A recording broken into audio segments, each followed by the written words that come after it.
Hello friends, कैसे हो सब लोग। तो दोस्तों, आज की क्लास में जो हम तीन ऐसे मनोवैज्ञानिकों की चर्चा करेंगे जो कि सारी एग्जाम की दृष्टि से और विशेष कर तो सीटेट की दृष्टि से तो इम्पोर्टेंट है। तो हम यहाँ पर पियाजे, कोलबर्ग और वाइगोत्स्की जो मनोवैज्ञानिक हैं, इनके प्रीवियस ईयर क्वेश्चन करेंगे, जो कि मैंने 5000 प्लस क्वेश्चन की सीरीज लगा रखी है। उसमें हम इसका पार्ट 2 लेकर के आए हैं और इन क्वेश्चंस में हमने वही एनसीईआरटी किताबों का क्वेश्चन लिए हुए हैं, प्रीवियस ईयर में आए हुए क्वेश्चंस भी हैं। ठीक है फ्रेंड्स, तो बढ़ते हैं हमारे क्वेश्चन की तरफ। तो फ्रेंड्स, चैनल को सब्सक्राइब कर लो, वीडियो को लाइक कर लीजिए और आपको पीडीएफ चाहिए तो आपको टेलीग्राम जो चैनल है टारगेट शिक्षक, उस पर आपको पीडीएफ प्रोवाइड कर दवा दी जाएगी।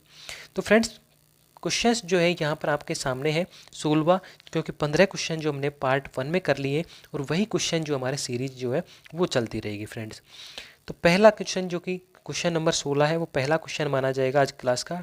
तो पहला क्वेश्चन है कि निम्न में से किसने नैतिक विकास की अवस्था के सिद्धांत का प्रतिपादन किया है। तो देखिए फ्रेंड्स, जीन पियाजे ने यहाँ पर जो है संज्ञानात्मक विकास के सिद्धांत का प्रतिपादन किया था। लॉरेंस कोलबर्ग जो ने जो है यहाँ पर नैतिक विकास के सिद्धांत का निर्माण किया था, प्रतिपादन किया था। और फ्रायड ने जो यहाँ पर जो है मनोविश्लेषणवादी सिद्धांत जो है वो यहाँ पर दिया था। तो नैतिक विकास की जब हमसे बात की जा रही है तो नैतिक विकास का सिद्धांत जो है वो लॉरेंस कोलबर्ग ने दिया है। तो सेकंड ऑप्शन यहाँ पर बिल्कुल सही हो जाएगा फ्रेंड्स। ठीक है, बढ़ते हैं अगले क्वेश्चन की तरफ। नेक्स्ट क्वेश्चन आपके सामने स्क्रीन पर है कि कोहलबर्ग द्वारा प्रतिपादित नैतिक विकास की अवस्था के सिद्धांत के अनुसार नैतिक या चारित्रिक विकास की जो है चरम अवस्था है। अब देखिए फ्रेंड्स, जब कोहलबर्ग ने जो नैतिक विकास दिया था तो उसकी इन्होंने जो है 3 स्टेज बताई थी। एक तो प्री कन्वेंशनल स्टेज, जिसे हम पूर्व परंपरागत स्तर या फिर पूर्व नैतिक स्तर कहते हैं, और जिसकी उम्र जो होती है वो 4 से 10 वर्ष की होती है।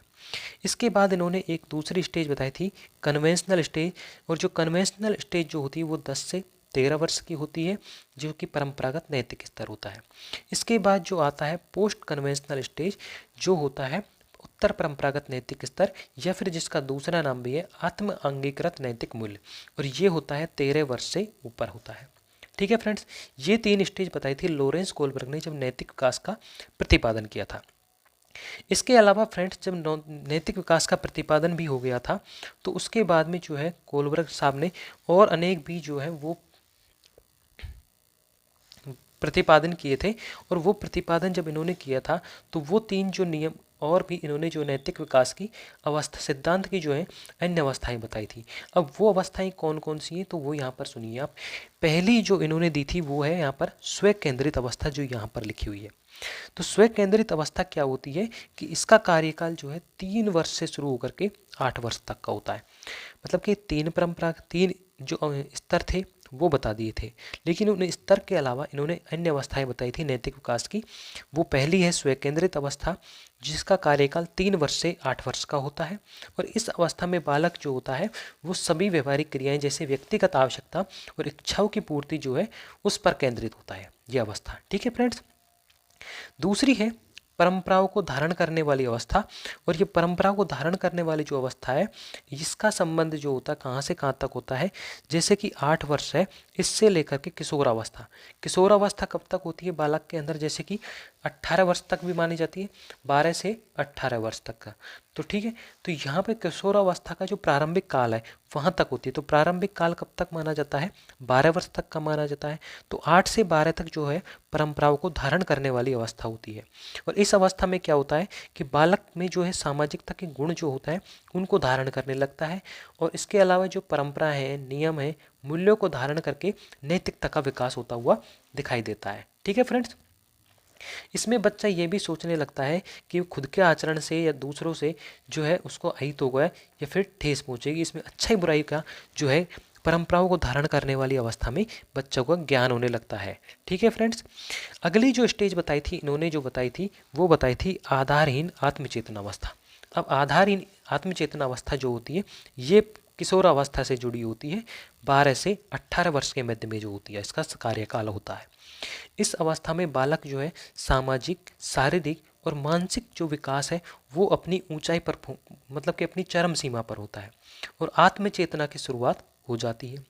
इसमें व्यक्ति जो बच्चा है जब किशोरावस्था में होता है तो उसको लगता है कि उसमें असंतुष्ट रहने का मार्ग प्रशस्त होता है, मतलब कि उसे संतुष्टि नहीं होती, कोई भी कार्य कर लेता है फिर भी उसे संतुष्टि नहीं मिल पाती।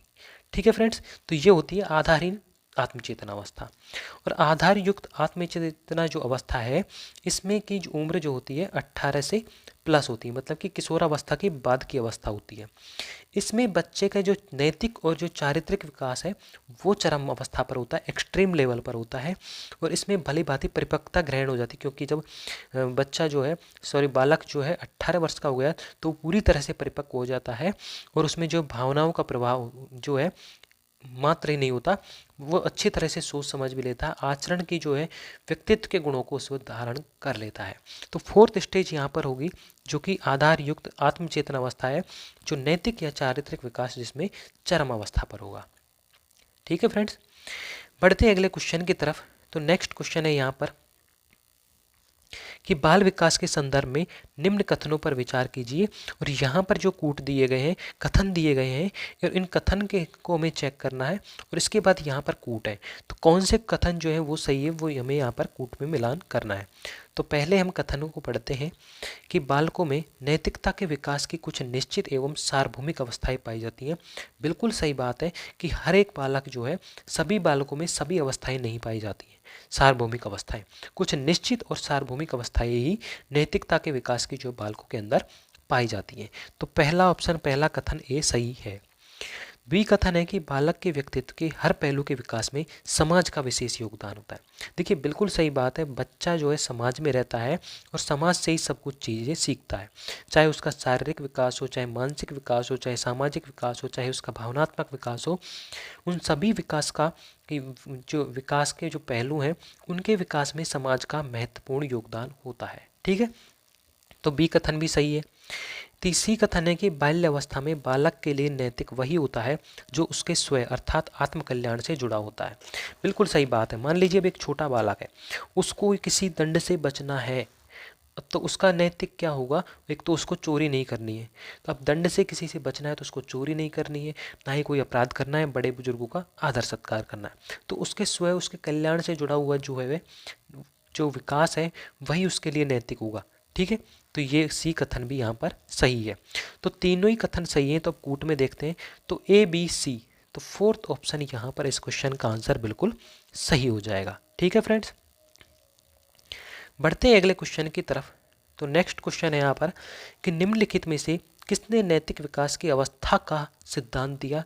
तो यहाँ पर जो है नैतिक विकास का सिद्धांत जो की बात करते हैं तो वो भी यहाँ पर लॉरेंस कोलबर्ग ने दिया है, और नैतिक विकास की अवस्था का सिद्धांत है वो भी लॉरेंस कोलबर्ग ने दिया है। ठीक है फ्रेंड्स, जबकि जीन पियाजे ने यहाँ पर जो है संज्ञानात्मक विकास का सिद्धांत दिया था। लेव वाइगोत्स्की ने यहाँ पर जो है सामाजिक सांस्कृतिक अधिगम का जो सामाजिक सांस्कृतिक विकास का सिद्धांत दिया था, सामाजिक सांस्कृतिक विकास का सिद्धांत। ठीक है, तो थर्ड ऑप्शन यहाँ पर बिल्कुल सही हो जाएगा। बढ़ते हैं अगले क्वेश्चन की तरफ। तो नेक्स्ट क्वेश्चन यहाँ पर कोलबर्ग के अनुसार परंपरागत नैतिक स्तर का काल है। देखिए मैंने अभी आपको यहाँ पर डिटेल में समझाया था, पिछला क्वेश्चन जो हमने किया था कि कोलबर्ग ने 3 जो स्तर बताए थे, उसमें पहला जो बताया था इन्होंने प्री कन्वेंशनल लेवल बताया था। और इस प्री कन्वेंशनल लेवल की उम्र जो होती है वो यहाँ पर हमने बताई थी कि वो होती है 4 से 10 वर्ष की होती है। ठीक है, इसके बाद दूसरा बताया था हमने कन्वेंशनल लेवल, और इस कन्वेंशनल लेवल की उम्र जो होती है वो होती है 10 से 13 वर्ष। ठीक है, और इसके बाद जो तीसरी लेवल बताया था वो बताया था हमने पोस्ट कन्वेंशनल लेवल, जो कि होता है 13 वर्ष से ऊपर के लिए। तो यहाँ पर पूछा हमसे परंपरागत नैतिक स्तर, मतलब कि कन्वेंशनल लेवल पूछा है, और कन्वेंशनल लेवल जो होता है वो होता है 10 से 13 वर्ष का। ठीक है, तो थर्ड ऑप्शन यहाँ पर बिल्कुल सही हो जाएगा। और हर एक लेवल के अंदर जो है 2-2 स्टेज पाई जाती हैं। जो प्री कन्वेंशनल लेवल है इसके अंदर 2 स्टेज हैं, एक दंड तथा आज्ञा पालन अभिमुखता, और दूसरी है आत्म अभिरुचि तथा प्रतिफल अभिमुखता, मतलब कि टिट फॉर टैट वाली स्टेज इसके अंदर पाई जाएगी। कन्वेंशनल स्टेज जो होती है इसके अंदर भी 2 स्टेज है, एक तो लॉ एंड ऑर्डर ओरिएंटेशन है। इसमें बच्चा जो क्या करेगा कि कानून की व्यवस्था का पालन करेगा, ठीक है। और दूसरा है good boy and good girl वाली स्टेज, जिसमें बच्चा अपने आप को सम्मान पाने की इच्छा रखता है और दूसरों का भी सम्मान की इच्छा रखता है, ठीक है। और तीसरी जो स्टेज है इसके अंदर भी, तीसरा जो लेवल है इसके अंदर भी दो स्टेज पाई जाएंगी। एक तो जो है सामाजिक अनुबंध अभिमुखता, सोशल कॉन्ट्रैक्ट ओरिएंटेशन, और दूसरी है यूनिवर्सल एथिकल प्रिंसिपल ओरिएंटेशन। तो बच्चा दोनों में ही जो है लगभग लगभग समाज से समाज के साथ में इन स्टेज में जुड़ा रहता है, ठीक है फ्रेंड्स। अगर डिटेल में जब कोई क्वेश्चन आएगा तो हम वहाँ पे इसको बता देंगे। तो यहाँ पे इस क्वेश्चन का आंसर थर्ड ऑप्शन सही रहेगा। बढ़ते हैं अगले क्वेश्चन की तरफ। नेक्स्ट, तो निम्न में से किसका संबंध जो है पूर्व नैतिक स्तर से है? तो देखिए यहाँ पे मैंने अभी बताई थी कि जो प्री कन्वेंशनल लेवल है पूर्व नैतिक स्तर की बात कर रहा है, और प्री कन्वेंशनल लेवल जो होता है उसमें दो स्टेज मैंने आपको यहाँ पर बताई है। एक तो दंड और आज्ञापालन अभिमुखता, और दूसरी बताई थी मैंने आत्म अभिरुचि तथा प्रतिफल अभिमुखता। तो कौन सी स्टेज यहाँ पर जो है वो है यहाँ पर हमसे पूछी गई है। तो कौन सी स्टेज है वो दोनों, वो यहाँ पर हम देखने वाले हैं। देखिए, एक तो है आत्म केंद्रित निर्णय का, परस्पर एकजुट उन्मुखीकरण का, सार्वभौमिक नैतिक सिद्धांत उन्मुखीकरण का, और अधिकार संरक्षण उन्मुखीकरण का। तो जब भी हम यहाँ पर इन दोनों स्टेज की, सॉरी जो दोनों स्टेज की नहीं चारों स्टेज की जब हम बात करेंगे, तो यहाँ पर देखिए जो आत्म केंद्रित निर्णय का है यही स्टेज यहाँ पर पूर्व नैतिक स्तर से संबंधित है। अब देखिए ये पूर्व नैतिक स्तर से कैसे संबंधित है। आत्म केंद्रित मतलब कि आत्म अभिरुचि, मतलब कि उसकी सेल्फ इंटरेस्ट है, उसमें खुद का भी इंटरेस्ट होना चाहिए, रुचि होनी चाहिए। टिट फॉर टेट वाली स्टेज जो है वो यहाँ पर है, ठीक है। तो फर्स्ट ऑप्शन यहाँ पर बिल्कुल सही हो जाएगा, ठीक है फ्रेंड्स। बढ़ते हैं अगले क्वेश्चन की तरफ कि बच्चों में आधारहीन आत्मचेतना का संबंध जो है उसके विकास की किस अवस्था से संबंधित है। देखिए अभी मैंने आपको बताया था कि आधारहीन जो आत्मचेतना अवस्था है और एक आधारयुक्त आत्मचेतना अवस्था बताई थी, स्वकेंद्रित अवस्था बताई थी, और परंपराओं को धारण करने वाली अवस्था बताई थी। आपने वो क्वेश्चन डिटेल में ध्यान से समझा है तो आप इस क्वेश्चन का आंसर आसानी से कर पाओगे। कौन सी बताई थी मैंने? किशोरावस्था संबंध, क्योंकि सबसे पहले जो स्वकेंद्रित अवस्था आती है उसका कार्यकाल जो होता है 3 से 8 वर्ष का होता है। उसके बाद परंपराओं को धारण करने वाली अवस्था का 8 से जो किशोरावस्था के प्रारंभिक काल 12 वर्ष तक होता है, और आधारहीन आत्मचेतना का 12 से 18 वर्ष होता है, और आधारयुक्त आत्मचेतना का कार्यकाल 18 से प्लस में होता है, ठीक है। तो थर्ड ऑप्शन यहाँ पर इस क्वेश्चन का आंसर बिल्कुल सही हो जाएगा। बढ़ते हैं अगले क्वेश्चन की तरफ। तो ये क्वेश्चन रहा आपके सामने कि निम्नलिखित में से एक सुमेलित नहीं है। तो यहाँ पर जो है 3 स्तर दिए गए हैं कोलबर्ग के, और जीन पियाजे के बारे में बताई गई हैं। तो कौन सा सही है कौन सा गलत है वो हमें देखना। देखिए पूर्व नैतिक स्तर, तो पूर्व नैतिक स्तर प्री कन्वेंशनल लेवल जो होता है उसके अंदर दंड तथा आज्ञा पालन अभिमुखता ये स्टेज पाई जाती है, तो ये यहाँ पर सही है, ठीक है। परंपरागत नैतिक स्तर कन्वेंशनल लेवल, इसमें है अधिकार संरक्षण उन्मुखीकरण, ठीक है। तो अधिकार संरक्षण उन्मुखीकरण है कन्वेंशनल लेवल के अंदर में ये स्टेज पाई जाती है, तो ये भी यहाँ पर सही है, लॉ एंड ऑर्डर ओरिएंटेशन वाली है। तीसरा है उत्तर परंपरागत नैतिक स्तर, मतलब कि पोस्ट कन्वेंशनल लेवल है, और इसके अंदर जो है परस्पर एकजुट उन्मुखीकरण वाली जो है वो यहाँ पर स्टेज पाई जाती है, ठीक है। तो ये भी यहाँ पर सही है, ठीक है। तो ये भी यहाँ पर सही हो जाएगी। और आधारहीन आत्मचेतना अवस्था जीन पियाजे, तो जीन पियाजे ने तो अभी नहीं बताई थी, मैंने आपको पहले बताया था कि कोलबर्ग ने जो है नैतिक विकास के सिद्धांत के अलावा उसकी 4 अवस्थाएं भी बताई थी। स्वकेंद्रित अवस्था, परंपराओं को धारण करने वाली अवस्था, आधारहीन आत्मचेतना अवस्था, और आधार युक्त आत्मचेतना अवस्था। तो ये यहाँ पर सही नहीं होगा, और नेगेटिव हमसे पूछा नहीं है, तो नेगेटिव का भाई नेगेटिव हो जाएगा। तो फोर्थ ऑप्शन यहाँ पर इस क्वेश्चन का आंसर बिल्कुल सही हो जाएगा, ठीक है फ्रेंड्स। बढ़ते हैं अगले क्वेश्चन की तरफ। नेक्स्ट क्वेश्चन आपके स्क्रीन पर है कि निम्नलिखित में से किस स्तर के दौरान कोई बालक केवल स्वयं के बारे में सोचता है, क्या सही है क्या गलत है, इससे उसे कोई सरोकार नहीं रहता है। कि क्या गलत है क्या सही है इसके बारे में वह नहीं सोचता है, तो ये हमसे पूछा जा रहा है। तो जब हम इसकी बात करेंगे तो देखिए कौन कौन से स्टेज है। तो देखिए पूर्व नैतिक स्तर, परंपरागत नैतिक स्तर, उत्तर परंपरागत नैतिक स्तर, और जो है उपरोक्त में से कोई नहीं। तो देखिए जब बच्चा किसी के बारे में नहीं सोचता कि क्या सही है क्या गलत है, तो ऐसी स्टेज जो है प्री कन्वेंशनल लेवल के अंदर में पाई जाएगी। क्यों पाई जाएगी? क्योंकि बच्चे के अंदर नैतिक विकास नहीं होता। क्यों नहीं होता? क्योंकि प्री कन्वेंशनल लेवल के अंदर दो स्टेज पाई जाती हैं। एक तो जो होती है आज्ञा पालन और दंड उन्मुक्ता वाली पाई जाती है, ठीक है, और दूसरी जो पाई जाती है वो है टिट फॉर टैट वाली स्टेज। टिट फॉर टैट वाली स्टेज पाई जाती है, या फिर जो है सेल्फ इंटरेस्ट वाली स्टेज पाई जाती है। बच्चा खुद में ही जो है अपने आप में रुचि रखता है, किसी और को महत्व नहीं देता है।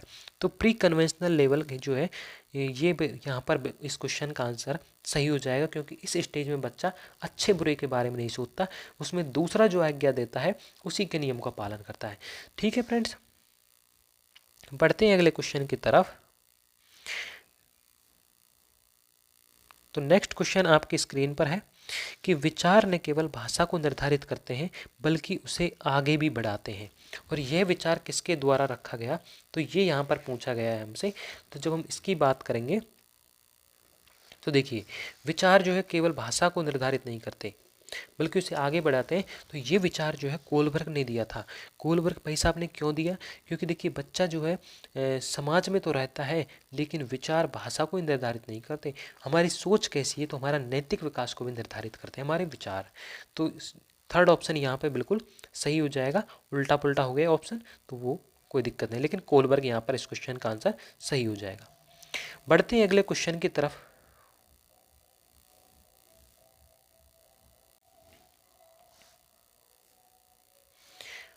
विचार न केवल भाषा को निर्धारित करते हैं बल्कि उसे आगे भी बढ़ाते हैं, यह विचार डैश द्वारा रखा गया। तो देखिए जब विचार जो है भाषा को बढ़ाते हैं तो ऐसा जो है वाइगोत्स्की ने कहा था। वाइगोत्स्की ने क्यों कहा? देखिए वाइगोत्स्की और जीन पियाजे ने भाषा और विचार के बारे में संबंध बताया था। जीन पियाजे ने तो कहा था कि पहले बच्चे जो है भाषा सीखते हैं उसके बाद उसके विचार आते हैं, लेकिन वही वाइगोत्स्की साहब ने कहा कि पहले बच्चा जो है विचार करता है फिर उसके बाद में उसका भाषा को सीखता है, क्योंकि विचार के बाद जो है बच्चा जो समाज में रहता है और समाज में उसके विचारों को सीख सीख करके विचारों के द्वारा वो अपनी भाषा को मजबूत करता है। तो यहाँ पे वाइगोत्स्की जो है थर्ड ऑप्शन वहाँ पे सही हो जाएगा। ऑप्शन जो है क्रम चेंज हो गया है, ठीक है। तो वाइगोत्स्की इस क्वेश्चन का आंसर सही हो जाएगा। बढ़ते हैं अगले क्वेश्चन की तरफ। तो नेक्स्ट क्वेश्चन आपके स्क्रीन पर है कि निम्न में से किसने बच्चों की अंतःक्रियाओं को उनके विकास का जो है मूल आधार माना है? तो किसने जो है बच्चों की अंतःक्रिया को, मतलब कि बच्चा जो है अंतःक्रिया करके सीखता है तो उसको मूल आधार माना है? तो लॉरेंस कोलबर्ग ने, ले वाइगोत्स्की ने, जीन पियाजे ने, स्किनर ने। तो देखिए जब हम अंत्यक्रिया की बात करते हैं तो वाइगोत्स्की साहब का नाम आता है, क्योंकि वाइगोत्स्की ने कहा है कि जब बच्चा समाज में रहता है तो बच्चा समाज से ही इंटरेक्ट करके जो अंत्यक्रिया करके सीखता है। तो सेकंड ऑप्शन यहाँ पर इस क्वेश्चन का आंसर बिल्कुल सही हो जाएगा, ठीक है। बढ़ते हैं अगले क्वेश्चन की तरफ। नेक्स्ट क्वेश्चन स्क्रीन पर है कि वाइगोत्स्की के अनुसार बच्चे साथी समूह के सक्रिय सदस्य कब होते हैं? तो कब होते हैं जो साथी समूह के सक्रिय सदस्य कब होते हैं? तो पूर्व बाल्यावस्था में ही, बाल्यावस्था में ही, किशोरावस्था में, या फिर प्रौढ़ावस्था में। तो देखिए किशोरावस्था जो होती है ये एक ऐसी स्टेज होती है जिसके अंदर जो बच्चा है वो अपने रास्तों से भटक जाता है। इसमें अपने माता पिता की नहीं सुनता, अपने दोस्तों की ज़्यादा मानता है, उन्हीं के साथ में जो अपनी बातों को मतलब कि अपने मन में जितनी भी बातें उनको शेयर कर देता है। तो किशोरावस्था एक ऐसी स्टेज होती है, मन भटकाव वाली स्टेज है एक तरीके से, जिसमें बच्चा जो है अपने दोस्तों के साथ में उनकी सहपाठियों की बात ज़्यादा मानता है। तो थर्ड ऑप्शन यहाँ पर इस क्वेश्चन का आंसर बिल्कुल सही हो जाएगा। बढ़ते हैं अगले क्वेश्चन की तरफ। वाइगोत्स्की के अनुसार किसी बालक के विकास में सबसे महत्वपूर्ण योगदान किसका होता है? सबसे महत्वपूर्ण योगदान पूछा है परिवार का, आस पड़ोस का, समाज का और मीडिया का।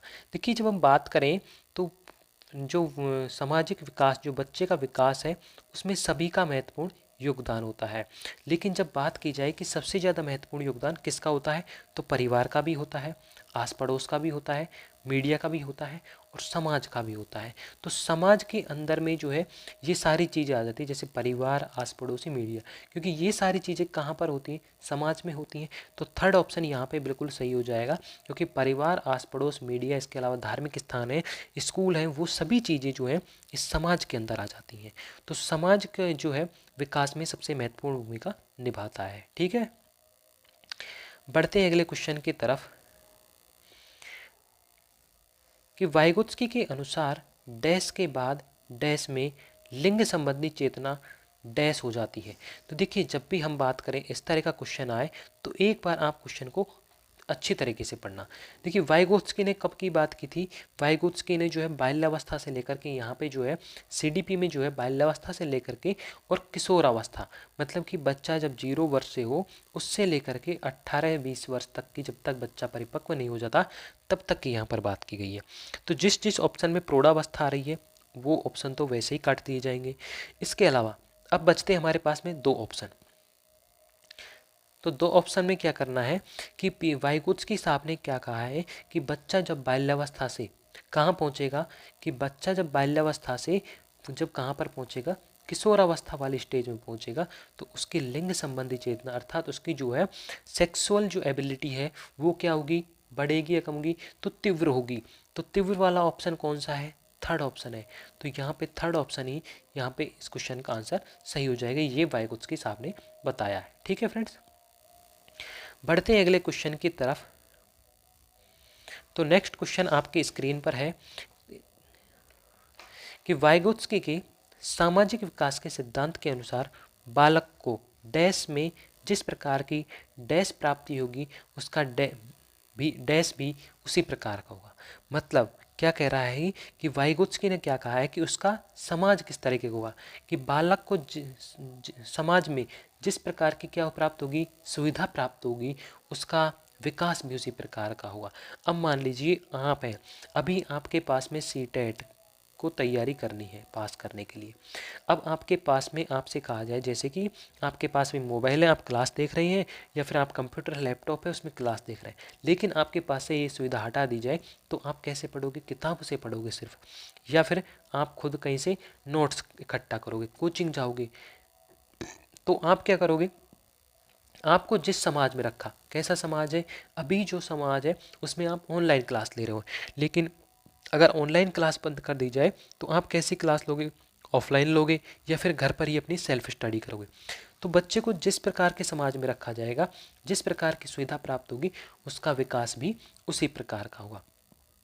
ठीक है फ्रेंड्स, तो समाज, सुविधाएं और विकास में, तो सेकंड ऑप्शन यहाँ पर इस क्वेश्चन का आंसर बिल्कुल सही हो जाएगा। ठीक है फ्रेंड्स, तो फ्रेंड्स यहाँ पर जो हमने 15 क्वेश्चन जो है आज के कर लिए हैं, पियाजे, कोलबर्ग और वाइगोत्स्की के, जो कि इम्पोर्टेंट मनोवैज्ञानिक थे फ्रेंड्स। और अगली क्लास में हम जो है अगले कुछ अलग कुछ क्वेश्चन करेंगे, लेकिन हमारी जो 5000 प्लस जो क्वेश्चन सीरीज है वो जब तक कंप्लीट नहीं होगी तब तक हम जो है क्वेश्चन करते रहेंगे और हम सीटेट को पास करके छोड़ेंगे। ठीक है फ्रेंड्स, तो वीडियो को लाइक कर दो, चैनल को सब्सक्राइब कर दो, और PDF चाहिए तो आपको PDF भी जो है आपको प्रोवाइड करवा दी जाएगी। ठीक है फ्रेंड्स।